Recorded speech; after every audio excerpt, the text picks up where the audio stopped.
தி fluff அப்படின்னு ஒரு படம் வந்து இந்த ஒரு படம் அமேசான் பிரைமில் ரிலீஸ் ஆயிருக்கு. இந்த ஒரு படத்தை நம்ம ரூசோ பிரதர் தான் இந்த ஒரு படத்தை எடுத்திருக்காங்க. சரி இந்த படம் நல்லா இருக்குமே, ஒரு இன்ட்ரெஸ்டிங்காக கொஞ்சம் அட்வென்ச்சராக இருக்குமே அப்படின்னு சொல்லிட்டு இந்த ஒரு படத்தை பார்த்தா எல்லா படத்துலையும் வளர்க்கப்பட்ட கதை மாதிரி தாங்க இந்த ஒரு படத்தை எடுத்து வச்சிருக்காங்க. அதை பார்க்கும்போது இந்த ஒரு படத்தோட ஹீரோனே நம்ம பிரியங்கா சோப்ராவும் நம்ம காரல் அவரு இந்த ஒரு படத்தோட ஹீரோயினியாக ஒரு கட்டத்தில் நடிச்சிருக்காங்க. நம்ம பிரியங்கா சோப்ரா வந்து ஒரு அமைவில் வந்து ஒரு அமைதியான ஒரு லைஃப் ஒன்று வாழ்ந்துகிட்டு இருக்காங்க. தங்கையோடையும் ஒரு கட்டத்தில் பையனோட ஒரு கட்டத்தில் இருந்து வாழ்ந்துகிட்டு இருக்கா. கணவன் ஒரு கடல்ல வந்து மாலுமியா இருக்காப்புல. மாலுமியா இருக்கும்போது அங்கே வந்து ஒரு கட்டத்தில் வந்து நம்ம பிரியங்கா சோப்ரா வந்து எப்போ நம்ம கணவர் வருவாங்க அப்படின்னு ஏக்கத்தோட கொஞ்சம் வெயிட் பண்ணிக்கிட்டு இருக்கா. வெயிட் பண்ற நேரத்தில் வந்து கணவனை வந்து நம்ம எப்படி சொல்றது, கடல் கொள்ளைன்னா நம்ம காரல் அவர் ஒரு கட்டத்தில் வந்து கைது பண்ணிடாப்புல. எதனாலனா ஒரு தங்கத்தினால ஒய்ஃபு இந்த மாதிரி தங்கத்தை வந்து ஒழிச்சு வச்சிருக்கா அப்படின்னு சொல்லிவிட்டு ஒரு கட்டத்தில் வந்து நம்ம காரல் சொல்கிறாங்க. அதுக்கப்புறம் அவர் கணவனுக்கு வந்து என்ன சொல்கிறதுன்னு ஒரு கட்டத்தில் தெரியாது. அதுக்கப்புறம் நம்ம காரல் வந்து நம்ம பிரியங்கா சோப்ரா தேடி ஒரு தீவுக்கு போகிறாங்க. அங்கே வந்து கிட்டத்தட்ட பிரியங்கா சோப்ராவை கொள்றதுக்கு நம்ம காரல் கட்டத்தில் ஆட்களை ஒரு கட்டத்தில் அனுப்புகிறாங்க.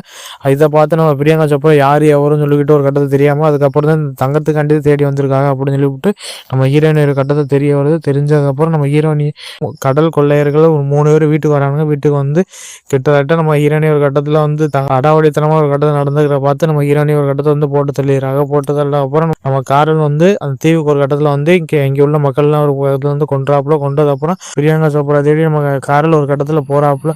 போனது அப்புறம் தான் தெரிய வருது அந்த எப்படி சொல்கிறது, நம்ம பிரியங்கா சோப்ரா வந்து அவள் பசங்கிட்ட வந்து ஒரு உண்மையை சொல்லாமல் ஒரு கட்டத்தில் வந்து வளர்த்துருப்பாங்க. எப்படின்னா நம்ம பிரியங்கா சோப்ரா வந்து ஒரு பெரிய ஒரு எப்படி கடல் கொள்ளை மாலுமியாக இருப்பாங்க. அது இதெல்லாம் வேணாம், எனக்கு இந்த லைஃப்பை பிடிக்காம கொள்ளாமல் கொஞ்சம் சாதுவாக அப்படி சொல்ல குடும்ப பெண்ணாக ஒரு கட்டத்தில் மாறி இருப்பாங்க. இதை பார்த்து நம்ம காரில் ஒரு கட்டத்தில் வந்து அந்த தங்கத்தை தேடி நம்ம பிரியங்கா சோப்ரா தேடி ஒரு கட்டத்தில் வராப்புல. வந்ததுக்கப்புறம் அவங்களுக்குள்ள கிட்டத்தட்ட ஏகப்பட்ட கதை அம்சமாக ஒரு கட்டத்தில் போகிற மாதிரி இருக்கும். எப்படின்னா பிரியங்கா சோப்ராவும் நான் காரில் ஒரு கட்டத்தில் லவ் பண்ணியிருப்பாங்க. லவ் பண்ணிக்கிட்டு இருக்கும்போது திடீர்னு பார்த்தா நம்ம பிரியங்கா சோப்ரா வந்து நம்ம காரலில் வந்து நெஞ்சில் வந்து குத்திருப்போம். அது எதனால அப்படின்னு சொல்லிட்டு ஒரு கதை போகிற மாதிரி இருக்கும். போயிட்டு இருக்கும்போது அந்த தங்கத்தை தேடி ஒரு கட்டத்தில் வருவாருன்னு பார்த்தா நம்ம பிரியங்கா சோப்ரா கொள்றதுக்காண்டியே இந்த ஒரு படத்தில் வருவாப்புல. இந்த ஒரு கதையில் அப்படி காமிச்சிருப்பாங்க. இது எதனால அப்படின்னு சொல்லிவிட்டு அடுத்த ஒரு கட்டத்தில் இந்த ஒரு கதை போகிற மாதிரி தாங்க செஞ்சு.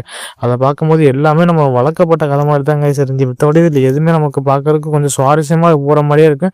ஆனால் போக போக என்ன சொல்ல வரானுங்க அப்படியே நமக்கு ஒரு கட்டத்தில் தோணுச்சு. மற்றபடி இந்த ஒரு படத்தோட நம்ம பிரியங்கா சோப்ரா ஸ்டார்டிங்லேருந்து எண்டு வர போட்டு ஒரு ஃபைட் சீனாக போட்டு வேற லெவலில் சம்பவம் பண்ணியிருப்பான். அதை பார்க்கும்போது ஃபைட்டிங் தான் கேஸ் இதில் வேற லெவலில். ஏன்னா பக்காவாக தரமான ஒரு ஃபைட்டிங்கை போட்டு வேற லெவலில் சம்பவம் பண்ணியிருப்பா. அதெல்லாம் பார்க்கும்போது எல்லாமே ரசிக்க முடியாது. அதுக்கப்புறம் நம்ம காரில் அவர் ஆயிட்டிங் நம்ம சொல்ல வேணாம். தக்காளி ஒரு கடல் கொள்ளையா வில்லனா போட்டு வேற லெவலில் சம்பவம் பண்ணியிருக்காப்புல. தங்கத்தை தேடி தான் போவார்னு பார்த்தா கடைசியில் பார்த்தா நம்ம பிரியங்கா சோப்ரா கொள்றதுக்கு எதுக்கு இந்த மாதிரிலாம் சம்பவம் பண்ணுறாப்புல அப்படிதாங்க நமக்கே தோணுச்சு. மற்றபடி அவர் ஆயிட்டிங்லேருந்து எல்லாம் பார்க்குறதுக்கு எல்லாமே ரசிக்க முடியாது இருந்துச்சு. ஆனால் மெயினாக இந்த இந்த ஒரு படத்தோட டைரக்டரை பொறுத்த வரைக்கும் எதுக்கு என்ன சொல்கிறது, சின்ன ஒரு கதையை போட்டுக்கிட்டு வச்சுக்கிட்டு நல்ல ஒரு பெரிய ஒரு பிரம்மாண்டமாக படம் எடுத்துக்கோமே அப்படின்னு சொல்லிவிட்டு நான் ஃப்ராங்க் அவர் இந்த ஒரு படத்தோட டைரக்டராக இருக்காப்புல. என்னப்பா இப்படி எப்படி செய்ய போல ஒரு பொருள் செலவு போட்டு நல்லா டிஃப்ரெண்ட்டாக கதை அம்சமாக போட்டு எடுத்துருக்கலாமே, எதனால இப்படிலாம் போட்டு எடுத்து அப்படின்னு நமக்கே தோணுச்சு. மித்தபடி இந்த ஒரு படத்தோட நம்ம டொமோரா அவர் ஒரு கட்டத்தில் வந்து கடல் கொள்ளைன்னா ஒரு கட்டத்தில் நடிச்சிருப்பாப்புல. அவர் ஒரு கட்டத்தில் வந்து வேறு லெவலில் நம்ம ஹீரோ ஒரு கட்டத்தில் வந்து நம்ம கடல் ஒரு கட்டத்தில் ஒரு சம்பவம் ஒன்று பண்ணுவாப்புல.